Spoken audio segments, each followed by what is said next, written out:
Kosova po vazhdon të rritë varësinë nga mallrat e importuara duke çuar deficitin tregtar në nivele të larta.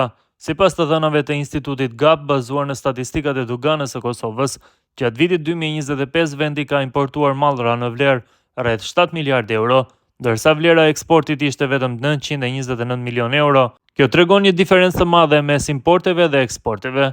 Për krahasim, gjatë vitit 2024 vlera e importit ishte 6.38 miliardë euro, ndërsa në vitin 2023 arriti në 5.878 miliardë euro. Sipas të dhënave, top 10 partnerët tregtar të Kosovës për import janë Gjermania me 1 miliard euro, Turqia 926 milion euro, Kina 920 milion euro, Italia 368 milion euro, Maqedonia e Veriut me 350 milion euro, më pas Shqipëria 286 milion euro, Greqia 279 milion, Polonia 273 milion, Serbia në vend të nënt me 234 milion euro dhe India me 185 milion euro.